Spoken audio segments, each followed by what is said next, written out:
authored that later.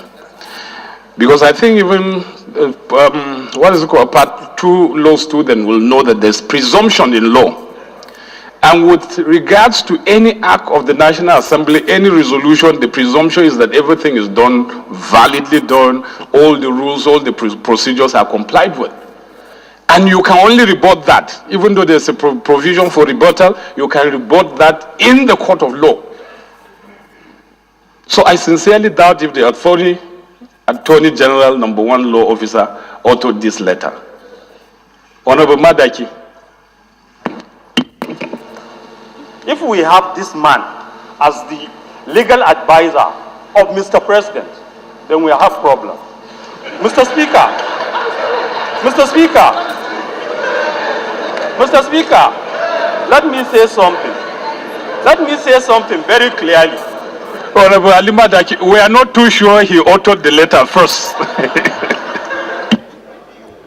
Speak to your mic. If he has said what he was alleged to have said, then we are in problem. Mr. Speaker, to me, the Attorney General created this problem in Kogi State. Let's call a spade a spade. We know there was election in Kogi State. There is a governor and a deputy governor. They went through an election. Toward the end of the election, the governor, God has his way, he died. The Attorney General, I read in the papers, advised Mr. President, this is what should be done. You should bring somebody who did not take part in that election. We all know Section 171 of the Electoral Act.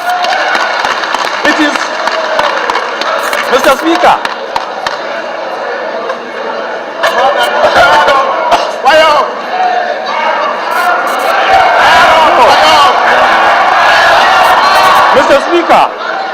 Mr. Speaker, I believe it is that mistake. I believe it is that mistake. I believe it is that mistake, Mr. Speaker, which the Attorney General made that he's now trying to correct. And in the process, he's digging himself deeper into a grave. They said, when you are in a grave, stop digging. The man is still digging. My advice, he should stop digging. Then I read in what he said yesterday that what we did as a house, not only this house, the National Assembly, meaning the House of Representatives and the Senate, is advisory. Mr. Speaker, I don't know whether the Constitution is advisory, because it is the Constitution that gave us that power, and we evoke the power given to us by the Constitution of the Federal Republic of Nigeria. And for goodness sake, the Attorney General is calling it advisory. What type of Attorney General are we having?